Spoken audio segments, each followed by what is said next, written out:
Sejam todos bem-vindos a mais um episódio do Canoas Podcast, o podcast do Grupo Timoneiro de Comunicação e Mídias.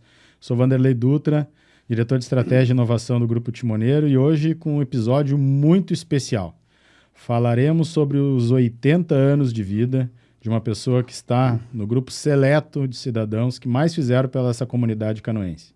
Uma pessoa que tem enorme importância para Canoas e que acabou de completar 80 anos no dia 29 de maio de 2022.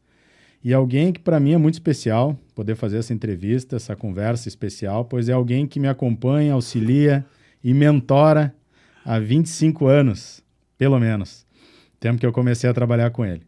Então, já deixando claro, eu sou suspeito para falar, né? Mas eu prometo que, com a transparência de sempre, eu vou aproveitar essa ligação que eu tenho e o tanto que eu conheço da vida dele para tentar ajudar a passar, a comunicar e a registrar na história alguns momentos da vida dele, que é tão grande que em um episódio a gente não conseguiria, mas eu tenho certeza que tem muita coisa que ninguém conhece ainda, né? Claro, vou tentar também tirar algumas coisas novas, aproveitar que ele vai estar aqui no estúdio, ao vivo, e vou tentar tirar umas coisas que eu não sei também, que ele nunca me disse. Mas sem mais delongas, vamos à apresentação do nosso convidado de hoje, e eu vou ler a apresentação do livro, que o livro eu vou apresentar depois. Jorge Wecked, nosso convidado de hoje, nasceu em Porto Alegre em 1942, professor, advogado, jornalista, político e empresário, é diretor do Grupo Timoneiro de Comunicação, diretor-geral. É descendente de imigrantes libaneses e portugueses. Atuou no movimento estudantil a partir dos 11 anos de idade. Foi vereador em Canoas aos 26, exercendo 2 mandatos entre 69 e 74, e deputado federal por 5 mandatos entre 1975 e 1993, sendo o primeiro representante da cidade eleito para a Câmara dos Deputados, sendo que foi deputado constituinte, entre outras coisas que falaremos ainda. Olá, Jorge Wecked, bem-vindo. Prazer imenso estar aqui, especialmente nesse crescimento relacional que o Timoneiro está fazendo. Fico muito impressionado em conversar aqui com o Vanderlei, que é sobrinho da minha esposa e meu sobrinho, e que eu assisti desde guri, e que teve a grande responsabilidade de fazer criar o Timoneiro, porque eu apenas estava dirigindo, mas ele tinha a orientação do funcionamento do Timoneiro. Só funcionou a redação porque ele tinha o carinho pela obra e a dedicação. E depois ele trouxe 2 meninas. Uma menina que parecia não querer. Parecia que vinha aqui só olhar o Timoneiro, a Simone. E depois a Sinara, que estava fora do ar, fora de qualquer visão sobre a área do jornalismo, e que ingressou para fazer uma orientação no cadastramento, na arte gráfica do jornal, no preparo da sua redação. Uma beleza. Eu venho aqui porque estou entusiasmado. Fiquei 3 anos doente, 3 anos hospitalizado e com alguns probleminhas, que aos 78 anos a gente começa Aparecem um que outro. Mas eles não me tiraram a vontade de trabalhar, a vontade de assistir e de brigar pelo Timoneiro, a vontade de discutir as matérias. Sabe, eu digo sempre para os meus amigos aqui que dirigem o Timoneiro, é porque é uma beleza a gente querer ter um jornal. Um jornal, eu falo com a Marta está na busca do material publicitário, e eu vejo a cada dia ela com o maior sorriso, brigando, procurando, tentando entender as coisas. E para nós, do Timoneiro, foi um avanço muito grande esses 56 anos. A nossa visão com o nosso diretor estava ali agora. O Enildo? O Enildo estava ali agora, o nosso diretor. Ele disse que ele estava barrigudo. porque o Enildo eu conheço há 60 anos. Há 60 anos eu o conheço quando eu o indiquei para um amigo meu, o Cortimilha, e depois fomos nos reunindo, fui trazendo. Em 97 ele veio para cá e nós começamos a erguer o Timoneiro. Quando o Enildo chegou aqui, e o Vanderlei estavam juntos os dois, o Timoneiro tinha 4 páginas. Um momento difícil aquele, né, Jorge? Mas o Timoneiro sempre foi uma grande família, né? Foi. E tu tá citando aí o Enildo Prestes, cuida do administrativo, a Marta Moraes, que faz o comercial. Citou a minha... tu sempre apostou muito nos jovens, né? Então eu também me lembro que eu, com 20 e poucos anos, quando tu apostou para eu dirigir a redação, eu fiquei muito preocupado, mas confiei na tua confiança, né? O quanto tu estava, assim como tu também fizeste com quem tu citou agora, Simone Dutra, que está dirigindo a redação do Jornal Timoneiro hoje, e a Sinara Dutra, que é a nossa diagramadora, né? Timoneiro sempre foi uma grande família, né? Começou assim pelo Tonito. Exatamente. É o Tonito que... Lá no início, em 67, 68... 66 ele fundou. O meu pai e o meu tio trabalhavam juntos. Uhum. O meu pai com aquela orientação de visão profissional maravilhosa. E o meu tio, Joaquim, era um grande jornalista. Adorava jornalismo. Mas meu pai não. Meu pai era da impressão. Meu pai era de vender espaço. Meu pai era um empresário que enxergava 2 quilômetros longe dos outros. Contínuo comercial. E o Tonito era de uma redação maravilhosa. O João, o irmão do Tonito, estava sempre junto na redação. Agora eu estou brigando com o João há um mês para ele me escrever um artigo sobre o Tonito, já faleceu, para nós botar no aniversário do Timoneiro. Por isso que amanhã eu vou na casa do João.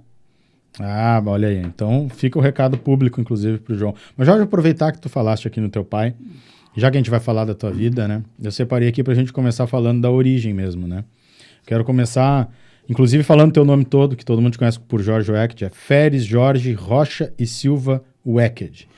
Muitos te chamam, inclusive muitos na cidade te chamam de O Turco. As pessoas fazem muita relação, né? Queria que tu falasse um pouquinho da origem da tua família, de onde eles imigraram, quem são os Rocha e Silva, quem são os Wecked.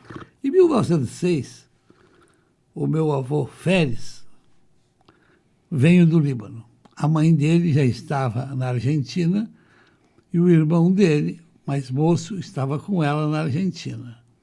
O irmão dele, mais velho, já estava na cidade do Rio de Janeiro. O meu avô ia vir da Argentina, do Líbano para o Brasil, levou 6 meses a passagem de navio. Mas o Brasil só aceitava e também exigia que alguém que viesse do estrangeiro, especialmente do Oriente Médio, viesse casado. Uhum. E o meu avô não tinha gente casar, não queria casar. Mas lá pelas tantas veio a ordem para casar e ele conheceu a minha avó, a avó Rugina. Nem uma das outras namoradas dele queria vir, só a avó Rugina. E ele tinha várias namoradas na época. Ele veio para o Brasil, trouxe $20 apenas, 20 moedas de ouro que naquele tempo eram. E veio para cá, a mãe dele já estava na cidade do Rio Grande. Ele chegou em 6 meses depois que iniciou a viagem na cidade do Rio Grande e desceu e começou a trabalhar no primeiro dia. No primeiro dia que ele chegou, deram uma mala para ele fazer vendas em São José do Norte. Você imagina, hoje São José do Norte é difícil de andar de automóvel. Uhum. Ele teve que andar a pé. Há 116 anos atrás. Há 116 anos atrás. E começou a vender. E depois de alguns anos, quando eu nasci, os amigos dele em São José do Norte me contavam. Todas as semanas ele ia para a casa de um amigo, levar mercadoria para a filha dos amigos conhecerem, dormir lá, almoçar e jantar, para depois poder voltar caminhando até Rio Grande. Então a rota dele era Rio Grande e São José do Norte. Que ele passou a enriquecer. Fazendo esse Em trabalho. 20 anos, ele produziu tanto, que em 1936, ele teve 6 lojas na cidade do Rio de Janeiro. E lojas na Zona Central. Uhum. Zona Central. O meu pai casou em 40. Minha mãe engravidou em 42. Quando minha mãe engravidou, meu pai veio para Porto Alegre. Discutiu com meu avô a direção da loja e veio para Porto Alegre, veio vender cebola em Porto Alegre. Veio vender cebola em Porto Alegre porque o padrinho de casamento dele, o Butros Nader, era o maior exportador de cebola do Brasil. Uhum. E ele começou a vender cebola em 42, quando eu nasci. Ele trazia até Rio Grande, vinha de Rio Grande para Porto Alegre e vendia em Porto Alegre. Vendi em Porto Alegre. Uhum. Quando eu nasci, em 42, depois de estar 5 meses em Porto Alegre, o meu pai decidiu montar um apartamento e um armazém na rua Doutor João Inácio, esquina com a Voluntários da Pátria. Uhum. Naquele tempo, a Voluntários da Pátria, ela tinha divisão com o rio. Sim, porque o rio ia até lá em cima. Ia até lá em cima, e os barcos ficavam ali. Um grande vereador de Canoas, que depois foi meu grande amigo, Zalmar Machado, vendia uns barcos ali. Uhum. E o meu pai montou lá, durante um ano, uma grande venda de óleo, diesel, gasolina e querosene. Uhum. Tanto gostou dessa matéria que um ano depois de ter um armazém grande na esquina, e o meu pai era um comerciante rápido, tem um armazém grande na esquina, ele botou um posto de gasolina em Canoas. Comprou 1/3 de um posto.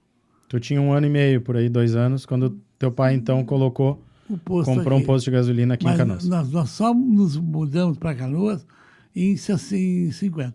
Em 50, tu com 8 anos. 8 anos. O meu pai comprou um posto com 3 sócios e uma coisa interessante, os sócios dele duraram 2 anos com ele e ele trouxe o irmão dele, o cunhado dele e o primo do Rio Grande, compraram as partes, que foi o tio Joaquim, o pai do Felo, doutor Felo, o advogado. Felo é de advogado. Seu trouxe Joaquim. Também o tio Elias, o filho que morou ali, frente ao Banco do Rio Grande do Sul, ali na rua... Na 15 de janeiro ou na Tiradentes? Na Tiradentes. E o tio Michel, que era cunhado do pai, que era casado com a tia Catarina, que os filhos ainda moram ali, construíram uma grande loja ali e moram ali na frente do Banrisul. Bom, eles ficaram ali no posto até 82, quando eu me elegi deputado federal. Eles chegaram, então, em 50 ali, naquela região, na frente do Canoas Parque Hotel, onde ainda tem um posto de gasolina que está desativado, tem a borracharia e eles chegaram e a ferragem. Ali no dia que Getúlio Vargas morreu. No dia que Getúlio Vargas morreu, eles chegaram. Chegaram. E aí ficaram ali, meu pai ficou com eles, orientando depois a construção de um hotel, venda de caminhões, oficinas mecânicas. Era um ponto muito estratégico ali, muito mais naquela época, muito né? Mais. Perto da Tabaí, né? Meu pai tinha uma visão maravilhosa. Meu pai enxergava quilômetros antes. Quilômetros antes dos outros. Ele foi o presidente, diretor regional do Rotary Club. Diretor regional reconhecido. Ele enxergava tantas coisas que quando teve uma festa do Rotary, eu tinha 15 anos de idade, ele me fez orador oficial da festa. No La Salle, ele combinou com os irmãos laçalistas e durante 15 anos, todos os sábados tinha a festa em homenagem à Semana da Pátria, que era durante todo o ano. Sábado tinha a festa que os oradores falavam e cantavam em relação à Semana da Pátria. Pois eu, durante 15 anos, falei todos os sábados.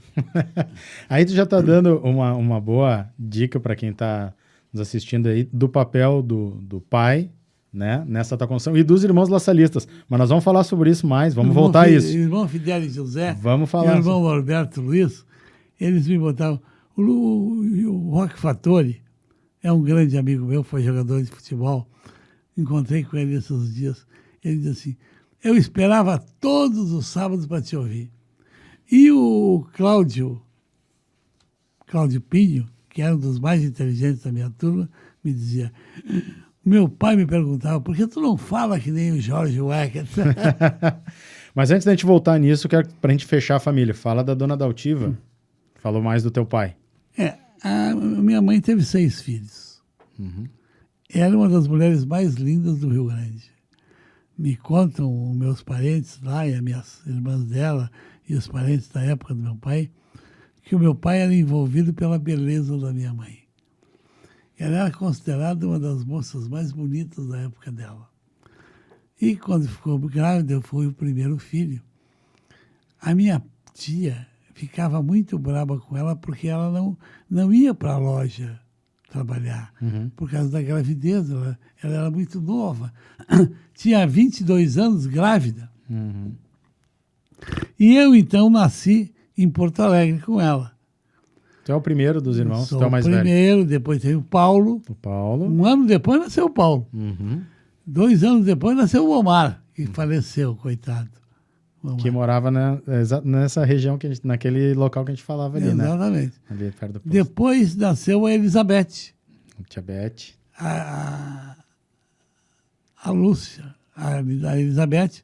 Depois nasceu a linda Lúcia. Nós chamávamos de Lúcia. Ela ficava braba que nós não queríamos chamar de Linda. Tia Linda. E a última, Jalila, que foi professora. Jalila. A Linda é advogada. Isso. Né? Continua até hoje advogada. O marido dela foi vereador, foi funcionário público aqui, no Celso Pitol. Isso. E a Linda tem 4 filhos. A Linda e o Celso, o Celcinho, principalmente, ajudaram bastante no Timoneiro durante longo tempo, assim como a Tia Beth, né? Sim, o Celcinho. A Tia Beth nos ensinou demais aqui também. O Celcinho escrevia bem. Escrevia bem no Timoneiro. Sim, tinha uma coluna semanal, muito lida.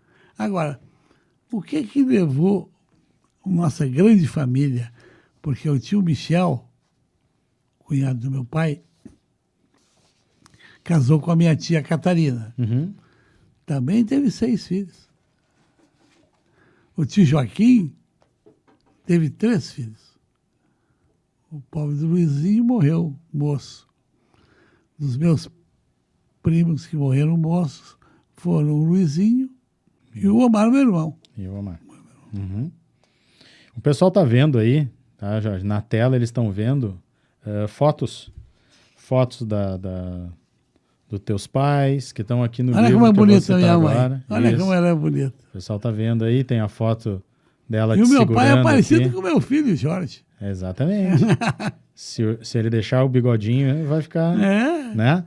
Então, e daí ao longo enquanto a gente vai conversando aqui, vocês vão ir vendo fotos, que são fotos tanto do acervo do Jorge, da família, quanto do arquivo público e outros que a gente está usando como referência aqui. E daí quero aproveitar para falar, este que é o livro Sem Ódio, Sem Medo, Biografia Política de Jorge Weckert, do Douglas Souza Angeli, que foi publicado em 2019, é uma biografia política. Eu vou utilizar aqui nessa entrevista muitos trechos que o Douglas fez uma costura muito bem feita aqui, né, Jorge? Esse livro está sensacional, tá? Então, assim, na descrição do vídeo, inclusive, vocês podem ver os lugares aqui em Canoas, as livrarias que tem o livro à venda, porque esse livro é fantástico. Quero já agradecer ao Douglas também a citação e o agradecimento que ele fez a mim aqui na introdução do livro, nas palavras iniciais, porque a gente deu uma pequena olhada antes da publicação aí. Então, Douglas, parabéns, tá? Nós vamos ir citando aqui o livro e vamos começar, Jorge, daí já tem a foto que deve estar aparecendo aí, tu no movimento estudantil aos 11 anos, que é quando tu começa, né? É quando eu criei o movimento. Como é que foi isso daí? Eu era estudante do La Salle. Do La Salle, que se chamava... São Luís. Externato São Luís, né? Externato São Luís. E o irmão Fidelis José, que era o diretor da minha turma, me disse um dia de manhã, aqui ainda não tem um clube de estudantes, um centro de debate. Eu vou fazer um time de futebol com o irmão Norberto, mas precisava tu criar um centro de debates estudantis. Cheguei em casa e disse para o meu pai, pai, como é que eu vou criar? Senta aí. E numa tarde eu preparei toda a argumentação para criar o centro estudantil. Criamos o centro estudantil, formamos, chamamos alguns companheiros para dirigir, entre eles o Cláudio Samarani Dani, o Luiz Carlos Valdez, que era um espetáculo de cidadão. O filho dele é advogado, é um grande advogado da cidade. Luiz Carlos Valdez era uma das melhores pessoas que tinha na vida estudantil. Sempre disposto a estudar, a trabalhar, a dar boas intenções, a visitar os doentes. Era uma maravilha. Bom, e o Luiz Carlos Valdez era o meu secretário e eu era o presidente do Grêmio Estudantil, fundador do Grêmio Estudantil São Luís. 6 meses depois, começou o trabalho com o Oswaldo Moacir Alvarez e uns outros amigos nossos. Outro grande colaborador do Timoneiro. Para também tentar fazer uma entidade estudantil em Canoas. Uhum. E aí nos reunimos durante 6 semanas e fundamos a Associação Canoense Dos estudantes, a ACE. ACE. Foi um espetáculo. Muitos dos estudantes que estudavam em Porto Alegre entraram no nosso grupo. Né? E no nosso grupo também veio uma cabeça brilhante do Oswaldo Moacir Alvarez, que era uma figura maravilhosa na cidade. Outro companheiro, Léo Medina Martins, que era um estudante de grande nível, depois um profissional liberal dos melhores, e fomos estudando e formando a União Canoense Estudantes. Veja você que depois de um ano fundada a União Canoense Estudantes, o Estado do Rio Grande do Sul fundou a União Gaúcha de Estudantes. A UGE, fortíssimo. A UGE, forte. E aí a nossa turma aqui se reuniu e me colocou de secretário-geral da União Gaúcha de Estudantes. Aí começou a nossa briga, porque eu fiquei num grupo, nós ficamos num grupo, e o Vitor Faccioni ficou no outro grupo. E o Vitor Faccioni ganhou a eleição estadual e nós ficamos na oposição. Ficamos tanto tempo na oposição que derrubamos o Vitor Faccioni. E foi assim que nós fizemos vida estudantil. E foi daí, interessante, é que a vida estudantil, ela preparou a minha caminhada para a vida política. Quando eu terminei o 2º grau no La Salle, começaram meus amigos e o doutor, um advogado famoso, que foi prefeito da cidade, ele me chamou e me disse, olha, tu tivesse uma grande vida política dentro da vida estudantil.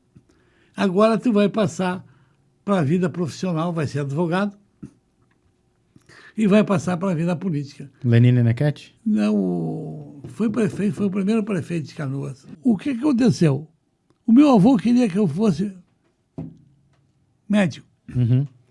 E meus pais e os meus amigos e todo mundo queria que eu fosse advogado. Em suma, eu fiz o vestibular de medicina e rodei. Mas no mesmo ano fiz o vestibular de medicina e passei. E aí fomos para o vestibular de medicina na Universidade do Rio dos Sinos, lá em São Leopoldo, que o doutor Lenine Nequete, que era juiz em Canoas, queria montar com os canoenses. E ele levou 8 canoenses, há 50 anos atrás, para fundarem a turma, e nós 8 canoenses fundamos a turma. Aliás, uma coisa muito triste, dos 8, 7 já morreram. Primeira turma de Direito da Unicinos. Ficou o meu grande amigo, Jandir. Jandir Capone? Meu amigo. O irmão dele, o Danilo, faleceu. Ficou eu e o Jandir como sobreviventes da turma. Agora, no mês que vem, vamos comemorar os 50 anos de formatura. E eu e o Jandir. Ficamos juntos. O Jandir, todos os dias de manhã, ele, o irmão dele, o Sérgio Moraes e o Luiz Busato, passavam na frente da minha casa, lá na beira da estrada, para me levar para São Leopoldo. E eu era um jovem, farrista, dormia até 8 da manhã. E eles passavam 8h05. Entre as 8 e as 8h05 eu tinha que levantar, me arrumar, tomar café e correr para o outro lado da Federal. Edgar Braga da Fontoura, o primeiro prefeito. Não, é o segundo. É o meu Tá. Vamos lá. Edgar Braga, depois Júlio Cardoso de Araújo, Aloysio Palmeira de Escobar. Bem, mas vamos lá.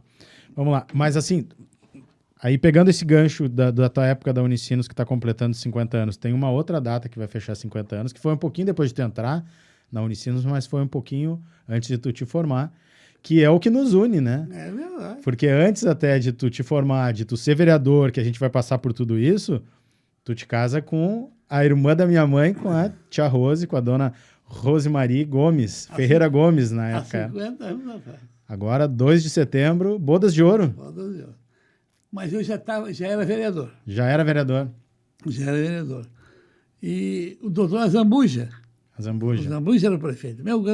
Perdão, o filho do Azambuja, por eu não conseguir me lembrar o nome do pai, mas foi o meu maior colaborador, o que me abriu as portas para estudar, o que me dava a possibilidade de trabalhar. No segundo ano da faculdade, eu já tinha um escritório com a cobertura dele. O Azambuja era uma figura maravilhosa. Todas as tardes nós batia papo no escritório dele, junto com o Lenine Nechetti e o Fábio Koff, que era juiz aqui. Aliás, Fábio Koff agora, nós botamos o nome da Estrada Nova, que vai de Sapucaia a Porto Alegre, lá perto do Campo do Grêmio, botamos o nome da estrada de Fábio Koff. Na BR, aqui, se 448. chamava 448. Rodovia do Parque, estavam querendo chamar? Ah, entendi. Legal. Bem, mas aí eu casei com a Rosemarie e em seguida vieram os 3 filhos. Os 3 filhos. O Jorge, primeiro a Luciane, Luciane. aquela linda e bela moça, né? Depois o Jorge, que é o advogado que tomou conta do meu escritório e de tudo. E depois a Gisele, que é a filha que gosta de política. A Luciane e o Jorge não gostam. E a Gisele adora política. Chegou um belo dia que o Busato, para ser prefeito, nos estudos que fez, encontrou a necessidade de convidar uma mulher preparada, inteligente e competente para ser a vice, e que foi a Gisele. E interessante que ela foi vice durante 4 anos e depois não aceitou concorrer à reeleição. Não aceitou até porque queria cuidar mais do filho pequenininho que tinha nascido. E daí, em 15, agora eu quero que tu te retome para lá para nos dar uma temperatura para a gente entender, tá? 15 de novembro de 68 é quando tem as eleições municipais que tu te elege vereador pela primeira vez, né? Tu estava no movimento estudantil. O movimento estudantil ele não era tão partidarizado como é hoje, né? Não, porque hoje ele é tomado pelos partidos, né? Bem diferente. E tinha 4 anos de regime militar, né? Tu era um jovem, tinha 26 anos. De ditadura. De ditadura. E tu resolve te candidatar a vereador. Como é que foi qual era a temperatura da cidade? A cidade com um prefeito nomeado, porque é área de segurança nacional, ou seja, a ditadura ainda botava a mão mais forte na cidade do que nos outros lugares. Tu com 26 anos, por que tomou essa decisão? Como é que era o ambiente político? Eu não tomei a decisão. Quem tomou a decisão e me impôs como candidato foi o Giacomazzi. O Giacomazzi foi lançado candidato a prefeito. E ele me chamou. Ele tinha uma venda de madeiras ali na rua de trás, que ele vai para o hospital. me chamou e me disse, para mim aceitar concorrer a prefeito, eu preciso que tu sejas o coordenador. E vou te dizer uma coisa, tu é o cidadão mais preparado na cidade para fazer política. Eu te boto de meu coordenador e te obrigo a ser candidato a vereador. Só que tu vai ter que coordenar a campanha de todos os vereadores. Então, eu passei a função de fazer a análise de como o Jacomazzi saía para a campanha e de convidar os 26 candidatos a vereador. Tu montou aquela... Mantei a campanha. Aquela legenda, aquela nominata toda. Coisa que tu faz até hoje. Então, tu começou a fazer montagem nominata lá. Exato, mas montei a nominata que, na verdade, depois o Simão me disse, o Simão foi um grande político e um homem corretíssimo, um homem distinto. Em 82, em 72, quando ele me convidou para concorrer a deputado federal, ele disse assim para o meu pai, o Jacomazzi já preparou ele há 10 anos atrás. Quando disse para ele preparar a nominata de candidato a vereador, foram a nominata de cabos eleitorais dele. O Zomar Machado, o Alcides Nascimento, essas duas figuras, Zomar Machado e Alcides Nascimento, eram figuras fundamentais da política em Canoas, eram trabalhistas, botavam sempre candidatos do PTB, de fora de Canoas. A única vez que exigiram que o partido botasse um candidato de Canoas para deputado federal foi a minha candidatura. Quando tu te elegeu Eu depois. só me elegi graças ao Zomar Machado Santos e Nascimento. Alcides Nascimento. Aliás, lá na Rio Branco, a família do Alcides Nascimento percorreu toda a Rio Branco para mim. Tanto que, para ter uma base assim, dos 12 mil eleitores da Rio Branco, 11 mil, eu fiz 6. Que loucura. Então, coordenei a campanha do Jacomazzi. Ganhamos a eleição. O Jacomazzi ganhou a eleição contra os outros 3 candidatos que antigamente era uma legenda que tinha 3 candidatos. A, B e C. O Jacomazzi sozinho ganhou dos 3.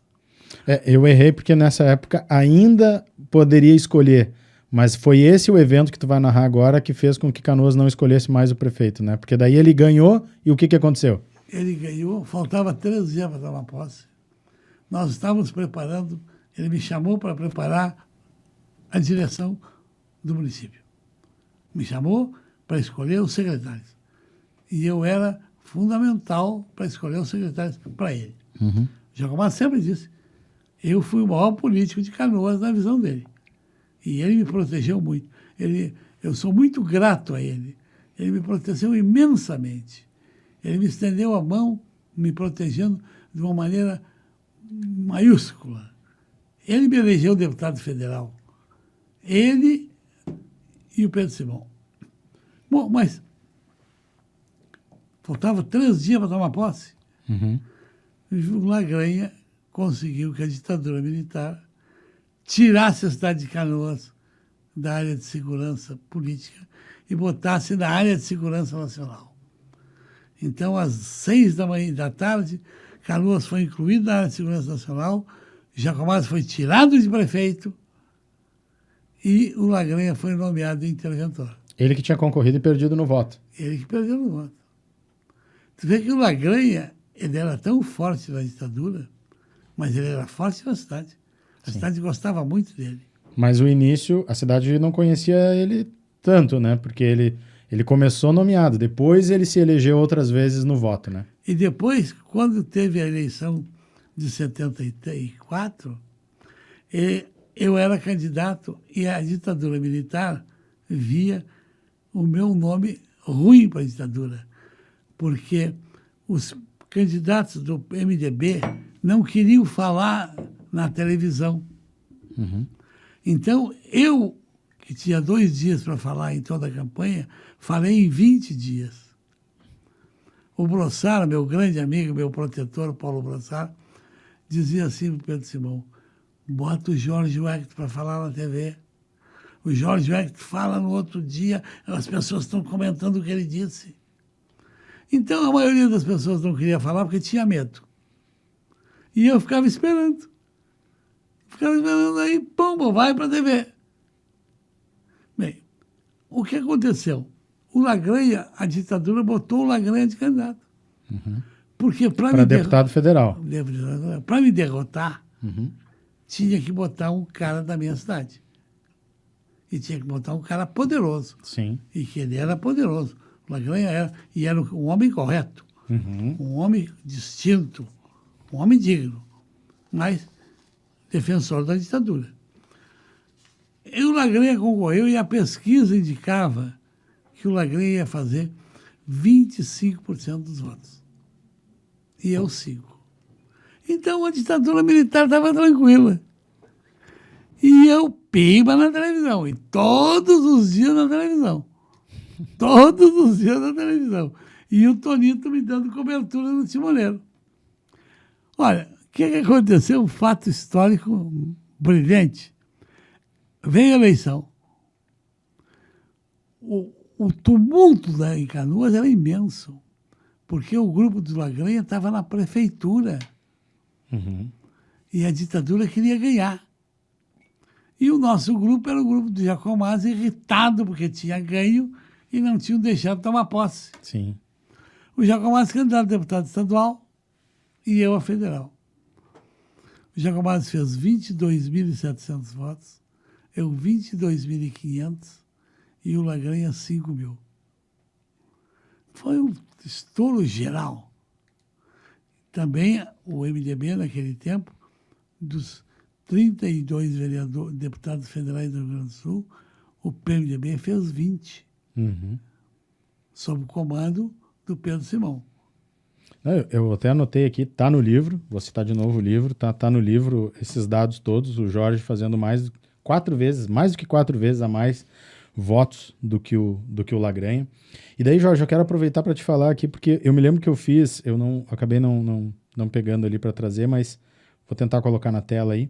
Eu fiz um levantamento em 2005, na ocasião que o Marco Maia se elegeu com um grande número de votos. Eu me lembro que eu fiz um levantamento de todas as eleições anteriores para deputado, para ver os representantes de Canoas como é que tinham saído, porque ele fez, se não me engano, algo em torno de 40% ou 44% dos votos válidos em Canoas para deputado federal na eleição de 2005, o Marco Maia, que foi muito grande. E daí eu me lembro que eu fiz um ranking e encontrei lá as tuas eleições anteriores, e se não me engano, essa eleição do Marco Maia ficou em 4º ou 3º, porque as primeiras eram tuas. E era um percentual altíssimo, era lá na casa dos 60% dos votos válidos que tu fazia. Eu me lembro até que em Esteio, em uma determinada eleição, tu fez 75% dos votos válidos. A cada 4 esteienses, 3 votaram em ti. Graças a Getúlio Figueiredo. Mas tu era uma máquina de voto, uma máquina. E se elegeu uma vez deputado federal, 2. Nessa época, tu não tinha voto, não quis. O que aconteceu que tu não foi pro Senado? Porque tu tinha voto para isso, não tinha? Eu era candidato ao Senado e o coordenador da minha campanha ao Senado era o Oiser, presidente estadual do PMDB, cunhado do Pedro Simão. E o Oiser me disse assim, olha, eu vou pescar agora em Recife.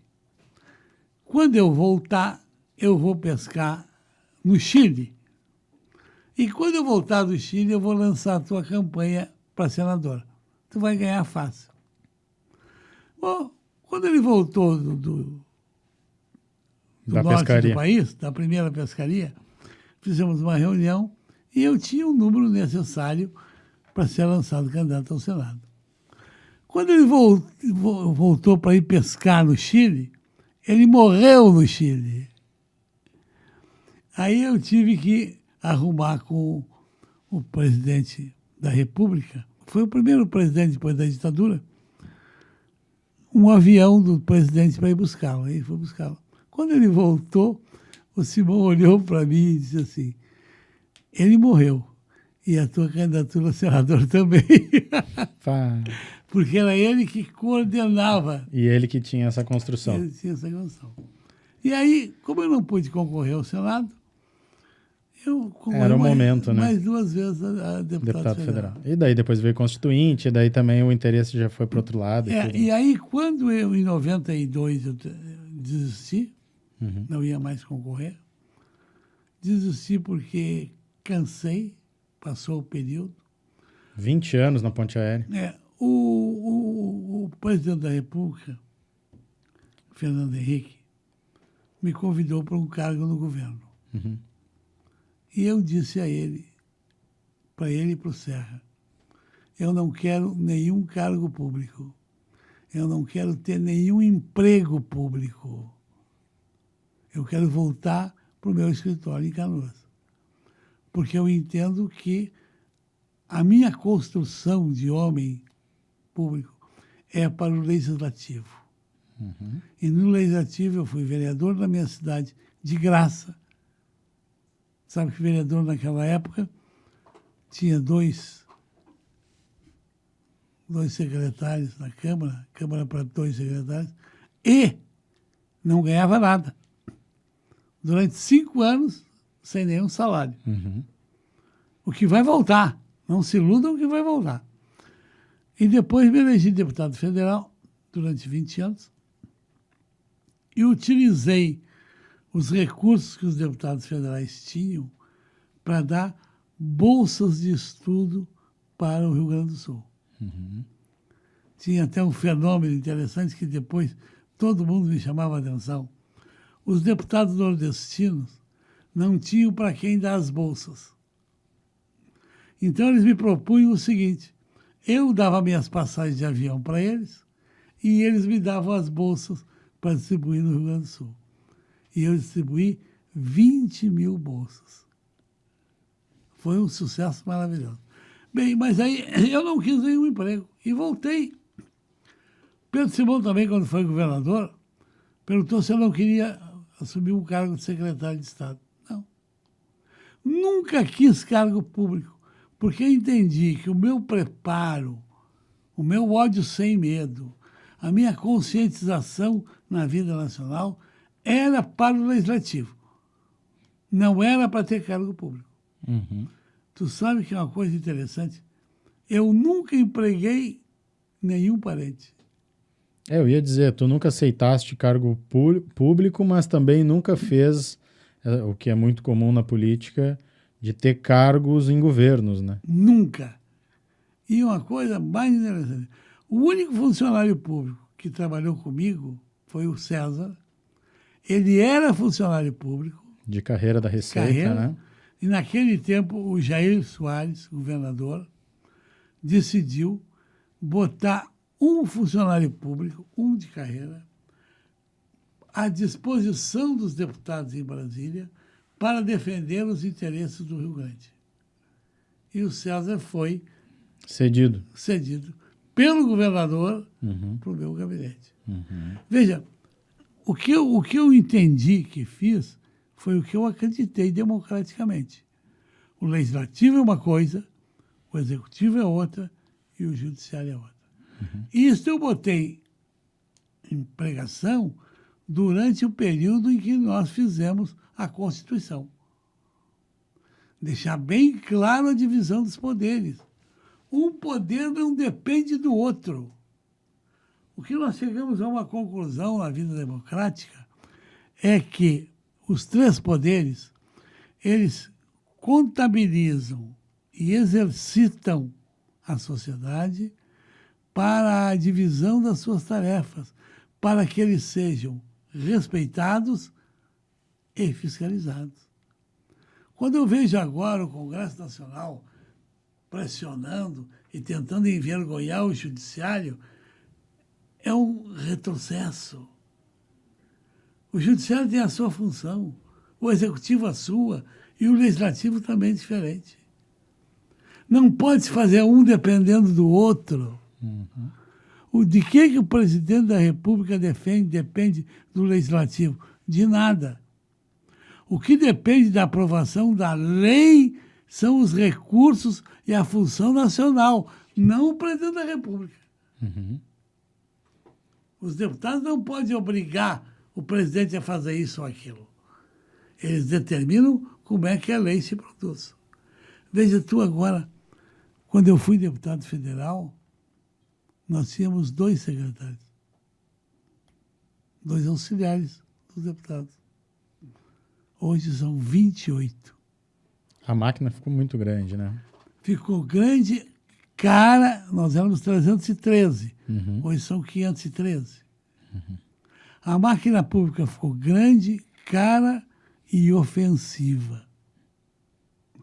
Não pode, por exemplo, um deputado federal sair para concorrer à reeleição e levar 2 bilhões de reais do dinheiro público. 4 bilhões de reais do dinheiro público. Porque, não pode as empresas patrocinar candidatos. Muito bem, não podem. Não podem, para não ter deputado federal no Congresso escravo de grandes empresas. A serviço. Mas podem regular um percentual. O que não pode é tirar dinheiro que era da saúde e da educação para botar no bolso do candidato a deputado para ele poder fazer a sua campanha. Deixa eu aproveitar, depois eu vou voltar lá para o início, tô chegando em Brasília, tá? A gente vai voltar para contextualizar, mas aproveitar que tu falou na Constituinte, e porque não é raro a gente falar com alguém que participou desse processo, afinal de contas também é um processo que não acontece toda hora, uma Constituinte. Como é que foi esse processo? Como é que foi participar desse processo? Qual era a carga de trabalho que vocês tinham? Como é que foi para ti? Em que áreas tu mais atuou? Fala um pouquinho do bastidor da Constituinte. A nossa Constituinte teve uma deficiência. Teve uma deficiência. A Assembleia Nacional Constituinte tem que ser eleita diretamente para a Assembleia Nacional Constituinte. E nada mais. A nossa foi transformar a Câmara e o Senado numa Assembleia Nacional Constituinte. Aí o erro. Aí foi o erro. Mas era uma luta contra a ditadura militar. A gente precisava sair da ditadura. Tinha um senso de urgência. Tinha que tirar aqueles caras do governo. Tu veja que tiveram 6 ou 7 generais, dos quais 2 competentes. O resto é uma tristeza de despreparado. Por quê? Porque a Assembleia Nacional Constituinte, feita da Assembleia de Deputados e Senadores, fez mandatos de 4 anos para eleitos por deputados e militares para o cargo do qual só seriam indicados militares. Ou, quando foram indicados civis, foram derrotados porque tinham o controle dos militares da nominata. O que a Constituinte preparou? Preparou um congresso que acabou fazendo uma Constituição. Por quê? Para devolver ao Brasil a vida democrática. No período que nós tivemos a ditadura, nós não tivemos a vida democrática. Nós tivemos o império da ditadura. O presidente inicial da ditadura militar era um homem distinto, mas era uma ditadura. Os 2 presidentes seguintes foram despreparados. Não tinham consciência do que era governar um país. O penúltimo presidente, esse era um homem preparado. E o último dava pena. Eu não cito o nome deles, porque o nome deles é desnecessário para a história do Brasil. Eles não ajudaram nada à história brasileira. Eles apenas ocuparam espaços. Eu quero falar uma coisa aqui que era muito importante para ti, assim, que marca tu é para muitas pessoas e no ambiente político marca muito, que é a questão da oratória e dos discursos, né? E eu vou abrir aqui as páginas 17 do livro, a página 17 do livro George Wecked, né? Que tem, assim, uma contextualização, e o capítulo se chama Quando te derem a palavra, fala, né? E eu quero que tu explique primeiro o que é essa citação. Quanto te derem a palavra, fala. Quem é que te disse isso? Meu pai. Em que contexto? E Meu como é que tu pai- seguiu isso? Meu pai, quando eu vim estudar no La Salle, ele me disse assim, quando a direção da escola for fazer, no sábado pela manhã, as homenagens ao Dia da Criança, ao Dia do Estudante, ao Dia da Pátria, qualquer das datas que o La Salle fazia, todos os sábados, quando te derem a palavra, não diz se tu não te preparasses. Quando te derem a palavra, fala. O que queria dizer isso? Para qualquer lugar que eu fosse, e até hoje é assim, para qualquer lugar que eu fosse, eu estudo antes o que vai acontecer. Qualquer lugar. Eu fui com meu pai numa solenidade do Rotary Club em Esteio, uma solenidade nacional. E aí, o coordenador disse assim, agora sobre a história do Rotary, vamos dar a palavra ao George Weck. Meu pai virou e disse assim para mim, a palavra é para ti. Ele era o secretário-geral, mas ele virou. Mas por que ele fez isso? Porque ele sabia que eu em casa me preparei para a história do Rotary, porque eu era dirigente da juventude, filho de rotariano. Nas festas do La Salle, nesses 5 anos de primário, 4 anos de ginásio, 3 anos de segundo grau, de terceiro, segundo grau, nas festas, todos os dias, sábado, eu sabia, hoje é o dia da cultura grega. Te preparava antes. Quando disseram, alguém vai falar sobre o dia da cultura grega, é o George Weck. Já ia falar. Então as pessoas ficavam impressionadas. Como é que eu sabia tudo de tudo? Não é? É essa frase aí. E ele fazia isso porque ele queria te trabalhar para isso ou era uma habilidade que ele via como importante para todo mundo e ele te ensinava para fazer? Não, a mim. A mim. Meu pai... Ele foi te moldando já para Meu pai me construiu. Uhum.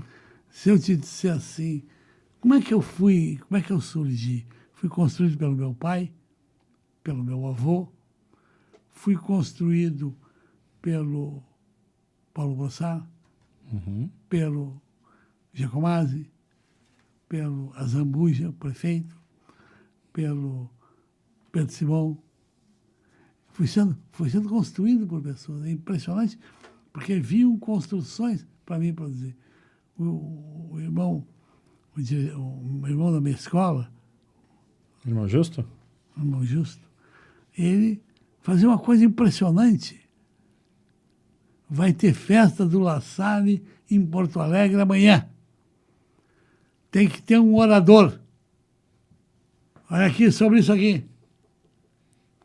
O Lenine Nequete, que é o fundador da faculdade, no primeiro ano que a faculdade se instalou, ele chegou para o Jandiro Capone e disse para o Jandiro, quem é que vai homenagear a faculdade? O Jandiro disse, não tem dúvida, é o George Weck. Ele chegou para mim e disse, olha, amanhã às 10 horas vai ter uma homenagem ao primeiro ano da faculdade. Dá uma olhada nesse texto. Aí eu li o texto e falei. Aí os caras disseram, como é que o senhor conhece tanto? Toda a produção que eu tive, toda a produção, ela tinha uma peça inicial. Ou era o meu pai, ou o meu tio, ou o Azambuja. O Azambuja me ensinou a ser advogado. Deixou eu trabalhar no escritório dele no segundo ano. Nunca ninguém deixa tanto. No segundo ano.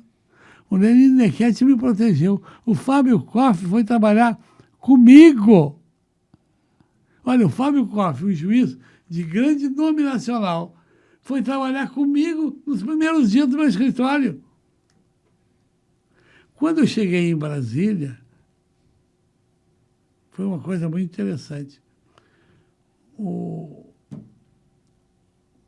Quem me deu grande cobertura foi o Paulo Brossard de Souza Pinto e o Pedro Simão. Que eram senadores ou eram... Um era senador, outro era deputado, governador. Quando chegamos no governo, o Serra disse para o Brossard, eu vou convidar, o Serra era ministro, eu vou convidar o Jorge Weck para ser ministro. O que o Brossard disse para ele? Ele não aceita. Ele não quer ter cargo de governo. Veja, eu tinha uma vida marcada. Tinha marcas que eles já sabiam de ti. Já sabiam de mim. E teve grandes produções que o Brossard fez, que o Brossard ia ser o orador amanhã de uma solenidade. Ele só me ligava para me estar na solenidade. Então eu compareci a todos os grandes atos do governo municipal na Câmara de Vereadores. Uhum. Eu acho que eu fiz 90 e poucos, 100 discursos como vereador. Uhum. O Lagreia, que era da ditadura, me convidou para ser o orador de uma solenidade do aniversário de Canoas. E disse para todo mundo, olha, eu sou do regime militar, esse aqui é contra, esse aqui é contra. Esse é contra. Mas ele é o mais competente para falar sobre a história de Canoas.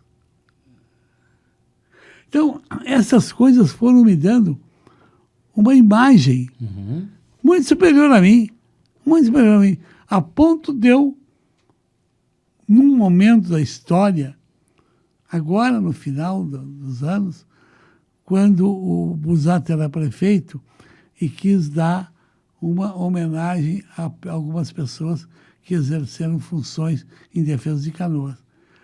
Escolheu o meu nome porque eu não tinha sido prestigiado por outros. Escolheu o meu nome e disse na solenidade, convidei o Jorge Weck, que ele vai ser o orador da turma. A medalha Pinto Bandeira. Pinto Bandeira. Os principais nomes da cidade. Né? Então, ao longo desses eu estou em Canoas há 72 anos. Uhum. Ao longo desse período, as escolas me convidaram para manifestações, as escolas públicas, as escolas dirigidas, os irmãos laçalistas ao longo da permanência deles sempre. E agora, a questão de 3 ou 4 anos, numa solenidade deles, me ligaram, queriam que eu fosse o orador da solenidade. Uhum. O que aconteceu durante a minha vida pública é que ela foi aperfeiçoando a capacidade e foi exigindo o meu preparo. Tanto que eu não vou a lugar nenhum sem me preparar. Nenhum. No aniversário do seu Pedrinho. Eu vou no aniversário, Pedrinho, eu ligo o filho dele, que dia ele nasceu. Eu tenho que... Porque o que acontece? Se eu chegar lá sem me preparar, vai ser uma decepção. E já existe uma expectativa. Né? Claro. Agora, depois desse tempo todo, e o pessoal vendo, cria uma expectativa. Diz aqui, o Douglas narra aqui no capítulo 1 do Sem Ódio e Sem Medo, a biografia política do Jorge Weck, que está na descrição aí. Era uma tarde de quarta-feira em Brasília, 5 de março de 75. Alguns jovens deputados eleitos pelo MDB faziam sua estreia no parlamento naquela legislatura. Ao Movimento Democrático Brasileiro, MDB, cabia o papel de oposição no bipartidarismo instituído pelo regime. E no santinho distribuído em som, eu pulei um trecho aqui, naquele dia o MDB cumpria, portanto, um papel de oposição consentida. E naquele dia havia a inscrição de um novato para exercer a palavra, Jorge Weck, eleito pelo MDB do Rio Grande do Sul em 74. No santinho distribuído em sua campanha eleitoral para deputado no ano anterior, havia a seguinte frase: alguém tem que falar por você. Em Brasília, eram quase 2 horas da tarde da quarta-feira e havia chegado o momento de falar. E eu vou citar o primeiro trecho aqui. O pessoal tem que... E daí eu quero que depois contextualize o que é. Era uma ditadura militar, né, onde muitos eram caçados. Horrível. E no teu primeiro discurso tu falou assim: senhor presidente, senhores deputados, a imprensa noticia... Não falou assim, falou com muito mais eloquência, eu estou só lendo. A imprensa noticia quase que diariamente presos políticos torturados, prisões contra a lei, familiares de presos políticos à procura dos órgãos partidários para conseguir que seja cumprida a lei, prisões arbitrárias, o partido da oposição assumiu com o povo um compromisso em novembro. Pediu ao povo maioria para, com essa maioria, imediatamente solicitar a instalação de comissões parlamentares de inquérito e, entre estas, a que fundamentalmente se dizia na campanha se referia à CPI sobre os direitos humanos. Como é que foi isso, Jorge?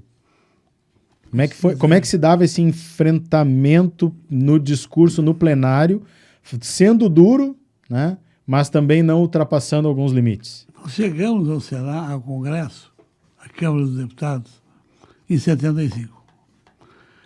Do Rio Grande do Sul, entre os vários nomes que chegaram, 4 eram de grande expectativa. O momento desses deputados falarem era ditado pela liderança. Uhum. No nosso caso aqui, nós tínhamos a possibilidade de falar durante 30 minutos. E qual era o motivo de falar? Era de denunciar. Não se tratava de falar para buscar interesses pessoais, verbas para isso, recursos para aquilo. Se tratava de falar para denunciar as perseguições que a ditadura fazia aos democratas. Ora, isso não saía nos jornais, porque a imprensa era censurada, castrada, censurada. Isso não saía nas rádios, porque elas não podiam transmitir. As televisões tinham cortado sempre que tinham a necessidade de denunciar qualquer sofrimento ou perseguição da ditadura. O único local era o discurso da Câmara dos Deputados. E então eu fui o 4º ou 5º da nossa turma a usar a tribuna para falar. Falar por quê? Porque não tinha outra maneira de combater a ditadura militar. Não tinha outra eleição, a eleição já fora há meses antes. Não tinha armas para combater. Não tinha forças políticas. Não tinha imprensa para falar. Não se podia debater nas escolas. Nas várias escolas que eu, inclusive, participei do debate político sobre o combate à ditadura, na outra semana fecharam a escola. Então, o momento de falar era da tribuna. E por que era o momento? Porque da tribuna tinha a meia hora que nacionalmente tinham as rádios de divulgar as notícias do Congresso. Uhum. E isso a ditadura não podia fazer. Então, os nossos discursos na Assembleia eram divulgados pela Assembleia, pela Voz do Brasil. Voz do Brasil. A Voz do Brasil publicava tudo? Não. Publicava 50%. Porque 50% a direção da Câmara não deixava sair. Uhum. Mas ela não conseguia censurar tudo. Sim. Mas também não falavam tudo. Tinha que ter estratégia e inteligência para bater, mas não ultrapassar alguns limites. Esse é um outro problema. Esse se chamava o cuidado democrático. Uhum. Porque se a gente não tivesse o cuidado de denunciar da tribuna o limite, Uhum. na outra semana eles caçavam o mandato da gente. Então, vários deputados amigos nossos foram caçados. E muitos deviam se autocensurar e nem chegar perto desse limite com medo. A maioria não falava. Meu caso, eu tive 4 vezes pronto para ser caçado. Uhum. Só quem não deixou ser caçado era um general de Canoas, filho de um médico, que era de Canoas, que eu era advogado do pai dele. E quando chegou o momento de eu ser caçado, ele explicou a minha vida pública e disse exatamente o que depois saiu nas enquetes da ditadura. O filho do Dr. Vitor, que era um general de grande valor. Ele disse assim, ele não é comunista, agora ele é contra a nossa ditadura. Então ficou essa expressão, ele não é comunista, mas é contra a nossa ditadura, Uhum. num grupo de pessoas que não podiam ser caçados. Entendi. O filho do Vitor levou essa Se expressão, colasse a expressão comunista, estava caçado. estava caçado. Entendi. Mas isso não impediu que o sistema de inteligência da ditadura te rastreasse o tempo inteiro, inclusive rastreasse a tua correspondência toda, né? Não, mas eles ficavam pensando. Tinha uma pastinha tua lá, né? Tinha uma pastinha, tinha tudo. Os discursos que eu fiz, todos estão na ditadura. Estão todos lá na pastinha. Todos. Os discursos não só no Congresso, mas Fora os também. discursos fora. Por exemplo, nos 20 anos que eu estive lá, eu participei em comícios em 18 estados da federação. Então, o estado tinha um candidato a governador. Falavam com o Pedro Simão e com o Brossard, e o Pedro Simão e o Brossard me mandavam para lá, para fazer parte do discurso. Tem uma citação aqui que eu até, anos mais tarde, no comício na Paraíba, Ulisses Guimarães olhou para o Eckerd e disse: "Isso aqui está muito morno, vou passar a palavra para ti." Nesse comício estava eu e o Brossard lá. E o comício estava muito quietinho. E o Ulisses chegou ao Brossard e disse: "Brossard, tu vai ser o último a falar. Mas agora nós estávamos um cara, Brossard, para entusiasmar isso aí. Chama o Jorge." Aliás, o Brossard sempre me prestigiou.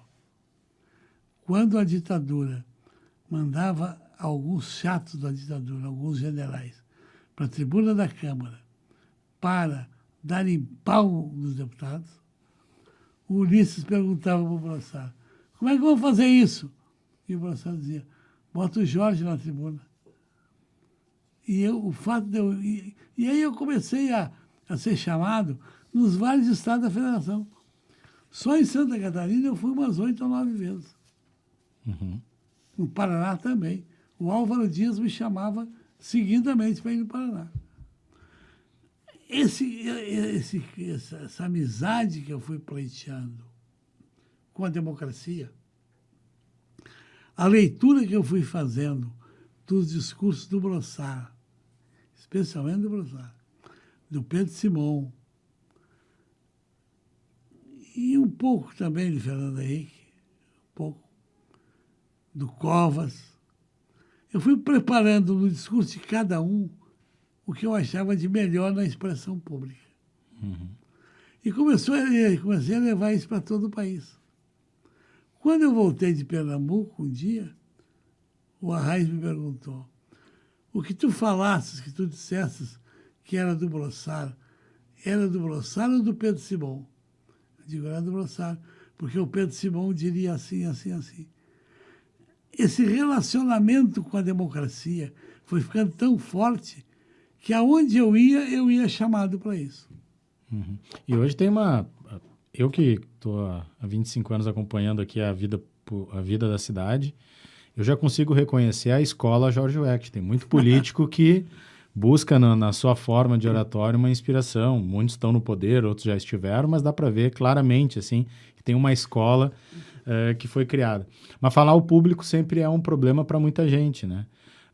E tu traz aqui uma coisa que as pessoas que pode servir para muita gente, né? Que é o trabalho anterior de preparo. Tu lia muito, tu te preparou muito. Foram milhares de discursos, né? Só na Câmara dos Deputados foram mais de 1.000, em plenário. Mais de 1.000. 1.042, se eu não estou enganado. Então, claro que tu também foi melhorando, né, com a prática, evidentemente, mas tem muito preparo e muita técnica aí, né? O melhor discurso que eu fiz na minha vida foi no enterro do meu amigo, meu querido César. Depois que eu terminei o discurso dele, no enterro dele, eu me deu vontade de me aplaudir. É verdade, foi muito bonito. Me deu vontade de me aplaudir. Porque primeiro porque eu não preparei nada. Sim. Raro eu não preparar. Segundo, eu falei porque eu quis falar. Eu disse para o padre que eu queria falar. Eu disse para a moça que eu queria falar. Por que eu queria falar? Porque eu não podia deixar o César ir embora da terra sem transmitir para ele aquilo que eu acreditava nele. Aquilo que ele fazia. Para ter uma ideia, o César tomava tal forma conta do meu gabinete que eu, durante uma semana ou duas, não ia para o gabinete, ficava só no plenário ou nas comissões técnicas, ou estudando, e ele atendia todo o gabinete. E quando chegava correspondência das pessoas, dizendo que tiveram no gabinete fazendo isso, fazendo aquilo, eu sabia que tinha sido bem atendido. Então, quando o padre falou, e que eu disse que eu queria falar, ninguém mandou eu falar. Eu precisava falar. Outro momento importante da minha vida que eu não falei, que eu fiquei tão emocionado que eu comecei a chorar, foi quando morreu o meu amigo Paulo Braçar. Eu fui ao enterro dele e não consegui falar. E a emoção que eu fiquei. Eu chorava, as lágrimas caíam. Então, o falar é uma coisa que marcou a minha vida. Sem dúvida, tu sempre será, né? Está marcado pela fala, né? Pela oratória. Muito forte. O Busato fez uma coisa muito interessante. Numa solenidade, ele falou, e aí ele disse, vocês pensam que eu sou o último a falar? Não. Canoas, sou o último a governar. Agora, falar em Canoas, o último é o Jorge. Porque também para quem vai fazer a oratória depois, sempre complica, né? Jorge, eu queria antes aqui desculpa, de perguntar uma questão mais de... Eu queria falar desse caso aqui, que a gente estava falando em Brasília, ditadura militar, aqui na contracapa do livro está narrado, no livro está narrado melhor, e nós vamos botar a foto, mas eu vou ler esse trecho aqui, depois eu queria que tu comentasse como é que foi, tá? Com o parlamento cercado, um grupo de deputados brigava com policiais próximo à rampa do Congresso. Jorge Wecked resolveu ignorar os soldados e entrar. Os policiais levantaram as baionetas. Um capitão olhou e disse, está proibida a entrada. Wecked o encarou e respondeu, eu vou entrar. O capitão retrucou sem completar a frase. Quem se atrever a entrar... Wecked insistiu, eu vou entrar. Eu sou deputado eleito, aqui é a minha casa, esse é o poder legislativo e ninguém vai impedir a entrada com atos arbitrários e prepotentes. O capitão ainda replicou o alerta. Quem entrar vai ser preso e pode sofrer danos físicos. O deputado deu um passo à frente e precipitou os braços com quem abre caminho, gesto ao qual o capitão respondeu com a ordem aos policiais para que abrissem o caminho das baionetas. Os demais seguiram atrás de Wecked. Fotógrafos registraram o momento em que o deputado gaúcho encarou o capitão. Essa é a foto. Algum tempo depois, Sarney, presidente, e Wecked, que havia marcado a audiência, esperava na recepção do palácio. Lá estava o mesmo capitão do episódio da votação das diretas. O senhor se lembra de mim? Eu sou aquele capitão a que o senhor desobedeceu e entrou, e eu tive que mandar baixar as baionetas porque o senhor é muito atrevido, disse ao deputado. Isso foi uma coisa interessante porque Ulisses Guimarães me disse, é um dos momentos mais importantes da vida de um político. Mais importante. Primeiro, porque a reunião que vocês iam era a reunião para votar o fim da ditadura. Perdemos por 2 votos. Vocês saíram do Congresso para ir almoçar, foi isso? Foi para ir almoçar. Porque era tanta gente que estava lá que os restaurantes do Congresso não tinham. E segundo, nós não queríamos que o governo, que a ditadura soubesse que tinha tanta gente. Bom, mas nós voltamos para entrar no plenário, na casa. E aí o exército cercou a casa. E os militares armados não deixavam passar. A maioria dos caras do PCdoB começaram a protestar contra os militares que estavam de cavalo. E de bater papo, e discutir, e brigar. Eu fui direto para o local para passar. Atrás de mim veio a fila de uns 80. Eu disse isso para o capitão. Ele disse, não. Eu disse, não. Aqui não é a sua casa, aqui é a minha. Eu fui eleito por esta casa. O senhor não. O senhor está invadindo esta casa. O senhor e os militares estão praticando uma arbitrariedade em invadir essa casa. E o capitão botou para mim, olha as armas. Eu disse para ele, pouco me importam as armas, eu vou entrar. E fiz assim, afastei as armas. Os soldados ficaram impressionados com o que eu dizia.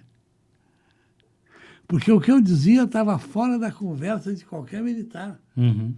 Essa arma aqui faz parte, essa casa aqui, faz parte das 3 casas que o povo brasileiro separa.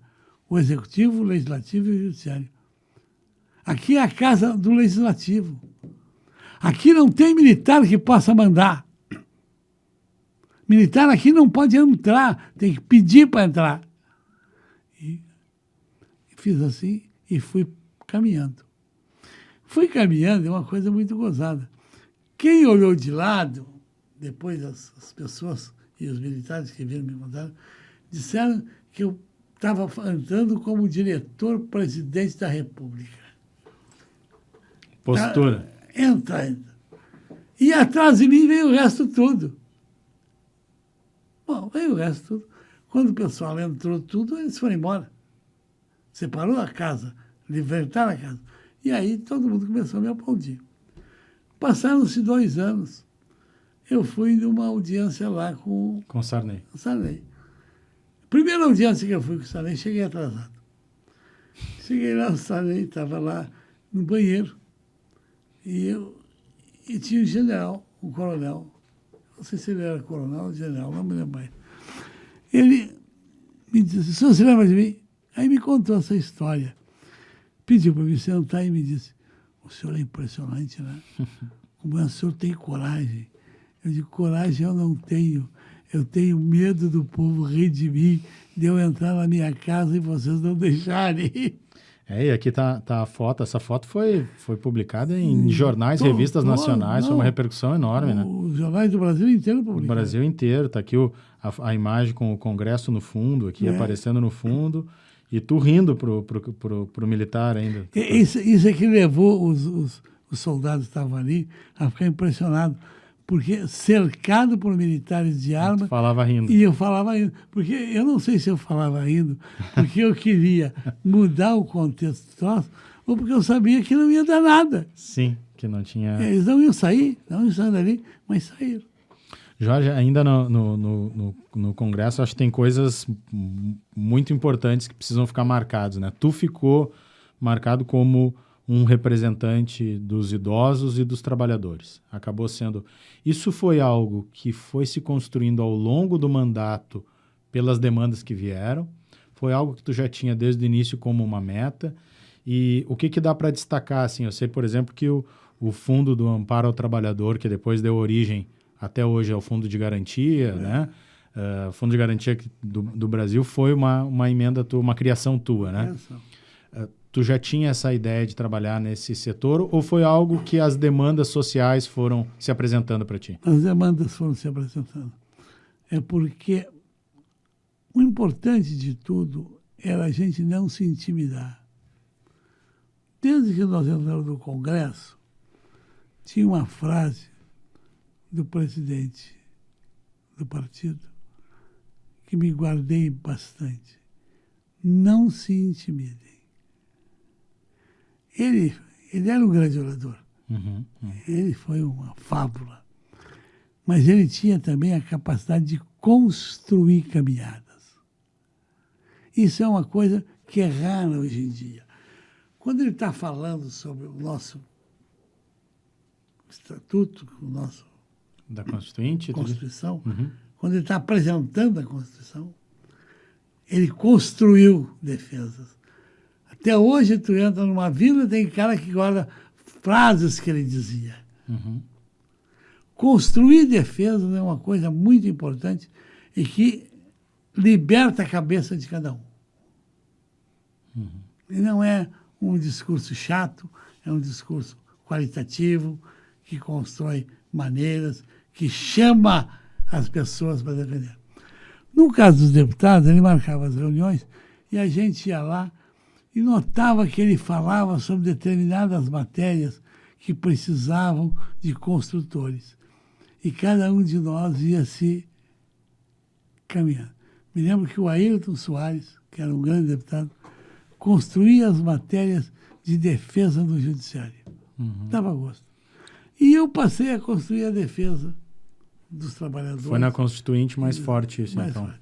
Também porque aqui na minha região, os pobres, os trabalhadores, os aposentados, os pensionistas, eram a maioria da região. E como eles me reclamavam muito, falavam muito, e ele me pediu lá para meter a cabeça nesse ponto, eu comecei a... Todos os projetos que eu botei emendas eram nesse sentido. Então, o Ulisses Guimarães, como ele estava coordenando esse projeto todo, ele te elegeu como uma pessoa para trabalhar nessa área. E ele era uma figura... Era da Comissão da Saúde, né? Ele era Ulisses Guimarães. Graças a ele, nós tivemos uma democracia. Tu falaste de vários políticos, né? E agora mais um.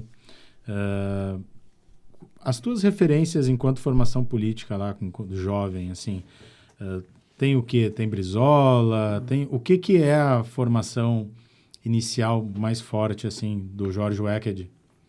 Mais forte, Paulo Brossard, Pedro Simão, Serra, Ulisses Guimarães, Fernando Henrique Cardoso. E o Brizola é uma figura interessante, brilhante. Quando o PMDB terminou, porque a ditadura terminou com o PMDB para nascerem os outros partidos, o Brizola esteve aqui na minha casa para que eu ingressasse no partido dele. Sempre gostei muito dele, teve respeito por ele, mas eu disse para ele que eu ia continuar no partido com o... Seguiste no MDB, né? Segui no MDB porque eu entendia que o presidente local do PMDB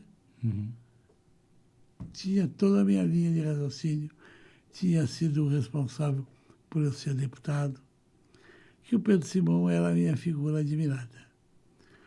O Brizola ficou bravo com isso, porque o Pedro Simão tinha que ser meu subalterno e ele não é. E eu disse a ele, o segredo é esse, ele não é teu subalterno.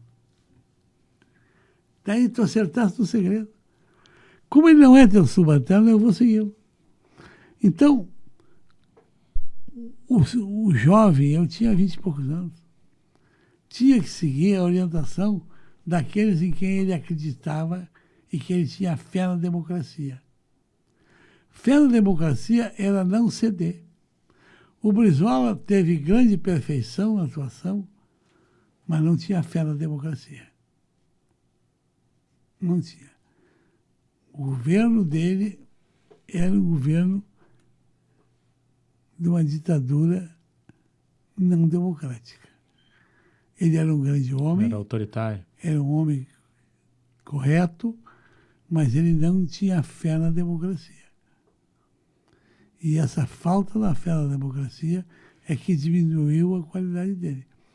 Tanto que no último mandato, quando ele teve simpatia como governador pela ditadura, ele perdeu o conceito nacional. Veja, ele chegou no fim da vida com um homem que foi punido pela ditadura, caçado pela ditadura, e no fim da vida ele se solidarizando com membros da ditadura da sua época. Isso não aconteceu com o Brossard, com o Simão, com o Fernando Henrique, não. Quem manteve fiel à democracia era um caminho. Não pode ser fiel à democracia enquanto está lutando contra a ditadura e se transformar adepto da ditadura depois. Nós aqui, nós fomos duros contra a ditadura. E hoje somos duros de novo contra a ditadura. Eu ia te perguntar isso, que tu vê o momento atual do Brasil. É uma tentativa dos homens da ditadura de tentar voltar ao domínio que tiveram em 64. Mas eles tiveram o domínio em 64 porque o governo do Getúlio, do Brizola, do Do Goulart? do Goulart apresentavam deficiências gestoras. Então a ditadura pegou espaços. Agora eles pegaram porque ela, a Dilma, apresentou deficiências. E tu vê ambiente político nesse momento para colocar em risco a democracia? Não, agora vai derrubar a ditadura. A eleição de agora vai derrubar a ditadura. Pode escrever, a eleição do Bolsonaro está liquidada no processo democrático. Jorge, para a gente ir se encaminhando aqui, acho que a gente vai ter que fazer mais uns podcasts, tá? Vamos ter que fazer mais programas. A gente está com quase 2 horas já de conversa. A Canoas, que tu lembra, assim, qual é a primeira memória que tu tem de Canoas? Governo do Giacomazzi. E qual um paralelo hoje? Como é que tu vê a cidade hoje? Tu que está entre os poucos que viram e construíram essa cidade ao longo desse tempo. Como é que tu vê a cidade hoje? Eu vejo a cidade de hoje num grande governo que ela teve, que foi o governo do Azambuja. Do Azambuja. Foi um grande governo que teve. Ele começou a preparar lá. Depois, agora, no final, teve um governante que teve características administrativas, que foi o Lagranha. Ele teve características. E ele teve uma coisa que os outros tiveram mais dificuldade, que foi a seriedade. E agora, no final, o governo do Busato foi um governo de boa visão do interesse público. Foi de boa visão na área da educação. Ele teve uma criatividade positiva na área da saúde, mas ele foi prejudicado por quê? Porque o governador, o prefeito anterior a ele, O Jairo, abriu de espaço para 150 municípios serem atendidos pelo pronto-socorro, pela área da UBRA e pelo do Hospital Nacional das Graças. Então, quando chegou o governo dele, ele não pôde atualizar as questões porque não tinha recursos para atender 156 municípios. Tanto que agora, no próximo governo, vai ser repassada a obrigação dos municípios serem atendidos.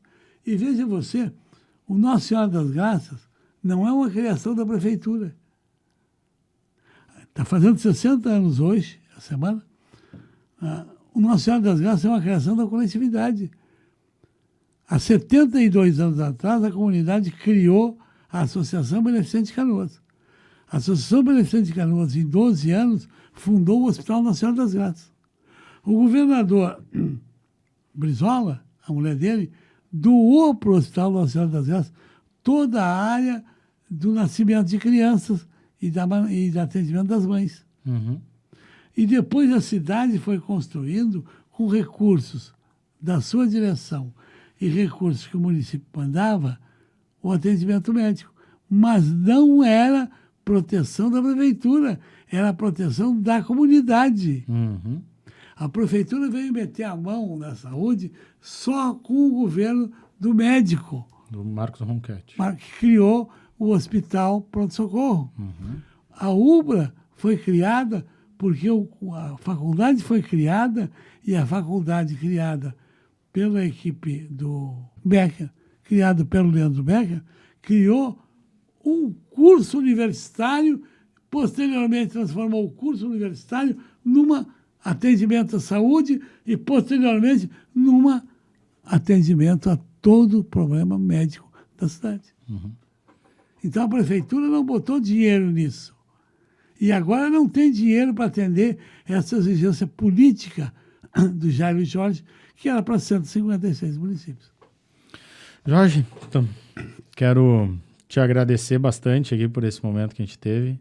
Já deixar convidado para as próximas, para a gente fazer mais umas rodadas. Muito obrigado. É muito difícil abordar 80 anos teus. A gente teria que... A vida política tem muito aqui, né? Mas a biografia também não política tem muito para ser contado, né, Jorge? Mas eu queria, assim, nesse momento de despedida, te agradecer em nome...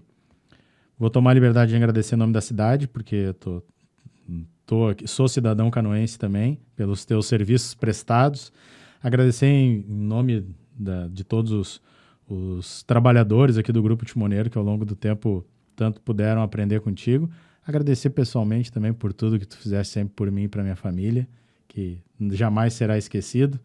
E pedir que tu, por fim, fale pra gente assim, como é que tu gostaria que Canoas, daqui outros 80 anos, lembre de Jorge Wecked? Primeiro eu quero agradecer o prazer de estar aqui, o carinho de vocês, a confiança que me distribuíram para tudo aquilo que eu fiz nesse período, mostrar a minha emoção por ter sido grato, por notar que a cidade tem agradecido a todo. Quero dizer que o meu amor por Canoas é muito grande. Vocês estão aqui no Timoneiro, na equipe, na assessoria, na equipe profissional, na equipe que ampliou o Timoneiro, nos cargos que vocês criaram e ampliaram. Eu fico emocionado com isso. Fico emocionado e quero fazer crescer. Alguns me dizem que isso me dá prejuízo financeiro e eu com isso, eu quero ter o lucro para a cidade, que a cidade tenha o benefício do que o Timoneiro plantou, das pessoas que ele namorou, das pessoas que ele fez crescer, do que ele fez aperfeiçoar, do trabalho que vocês trouxeram para Canoas melhorar. Como é que Canoas vai ser daqui a uns anos? Vai ser a maior cidade do estado. Vai ser a cidade com o maior nível cultural do estado. E se agora der certo, essa ampliação que a gente está tentando trabalhar para a área da saúde, vai ser a maior área do atendimento à saúde pública do estado. Lamentavelmente, as dificuldades do momento fazem com que a gente não tenha deputados. É preciso ter deputados estaduais e deputados federais. É preciso fazer crescer esse número. É preciso que as novas gerações tomem espaços.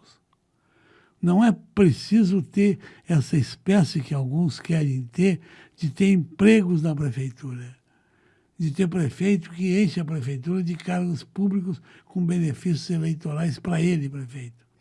É preciso que amplie as faculdades de direito, as faculdades de educação, os cursos universitários, as entidades que atendem ao benefício público, para que Canoas tenha novas lideranças. Eu quero ver se eu tenho idade para ver Canoas crescer e quero aplaudir vocês pelo trabalho que estão fazendo. Quero aplaudir essa equipe que está aqui no Timoneiro, que está no setor que vocês cultivam. Quero aplaudir no podcast porque vocês estão fazendo um aprimoramento da cidade. Muito obrigado. Obrigado, Zeca na operação, Guilherme na operação edição e na produção, Simone, Sinara, Dutra e também agradecer já, né, Enildo, Marta aí pelo apoio de sempre. Valeu, muito obrigado. Esse foi o Canoas Podcast. Até a próxima. Tchau.